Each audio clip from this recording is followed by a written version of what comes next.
පළාත්පාලන ආයතන ඡන්ද විමසීම 2025යි. බදුල්ල දිස්ත්‍රික්කීය සම්පූර්ණ පළාත්පාලන ආයතන 18යි. 18ම පක්ෂ හා ස්වාධීන කණ්ඩායම 136යි මේ ඡන්දයට ඉල්ලුවා. ඒ විදිහට කොට්ටාස් අබේක්ෂක විදිහට 1853යි අබේක්ෂකලා ඉල්ලුවා. දෙවන ලයිස්තු අබේක්ෂක විදිහට 1589යි ඉල්ලුවා. 2023යි අංක 3යි මැතිවරණ වියදම් පනත විදිහට ඊයේ මේ මාස 27යි මධ්‍යම රාත්‍රියේ 12ට අබේක්ෂක ස්වාධීන කණ්ඩායම හා පක්ෂලා එයාගේ වියදම් වාර්තාවට අපිට බාර දෙන්න ඕන. අර පනත විදිහට අපි කොට්ටාස් අබේක්ෂක 1853 ඉඳලා 1769යි එයාගේ වියදම් වාර්තාවක බාර දුන්නා. දෙවන ලයිස්තු අබේක්ෂක 1589 ඉඳලා 1505යි එයාගේ වියදම් වාර්තාවක නියමිත කාලය තුල බාර දුන්නා. ස්වාධීන කණ්ඩායම හා දේශපාලන පක්ෂ 136යි ඉඳලා 112යි අපිට බාර දුන්නා එයාගේ වියදම් වාර්තාවක. ඒ විදිහට අබේක්ෂක විදිහට 168යි දේශපාලන පක්ෂ ස්වාධීන කණ්ඩායම 24යිගේ විස්තර ඔක්කොම අපි පොලිසියට බාර දුන්නා.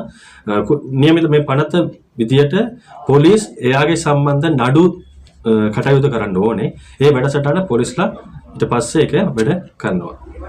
2025ஆம் ஆண்டு உள்ளூர் அதிகார சபை தேர்தல்களில் பதுளை மாவட்டத்திலே மொத்தமாக 136 கட்சிகள் மற்றும் சுயேட்சை குழுக்கள் 18 உள்ளூராட்சி சபைகளில் போட்டியிட்டு இருந்தன. அதே போன்று முதலாவது வேட்புமனு வட்டாரத்தின் அடிப்படையிலே 1853 வேட்பாளர்களும், இரண்டாவது மேலதிக வேட்புமனுக்களின் அடிப்படையில் 1589 வேட்பாளர்களும் போட்டியிட்டிருந்தார்கள்.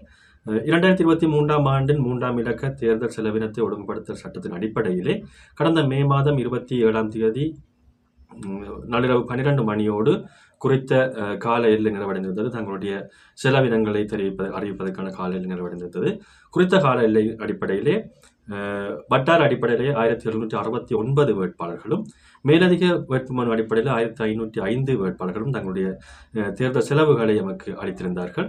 அதன் அடிப்படையில் 168 வேட்பாளர்கள் குறித்த காலப்பகுதியில் தங்களுடைய செலவினங்களை அறிவிக்க தவறியிருந்தார்கள். அதேபோன்று கட்சி சுகாதார கண்டாயம் அடிப்படையிலே 136 கட்சி மற்றும் சுயேட்சை குழுக்கள் போட்டியிடுவதன் அடிப்படையில் 112 பேர் தங்களுடைய வேட்புமனு அதாவது செலவினங்களை நமக்கு அறிவித்திருக்கின்றார்கள். அதன் அடிப்படையில் 24 கட்சிகள் மற்றும் சுயேட்சை குழுக்கள் தங்களுடைய செலவினங்களை அறிவிக்க தவறியிருக்கின்றார்கள்.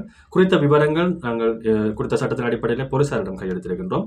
போலீசார் மேலதிக நீதிமன்ற நடவடிக்கைகளுக்காக குறித்த நடவடிக்கைகளை முன்னெடுத்து செல்கின்றார்கள்.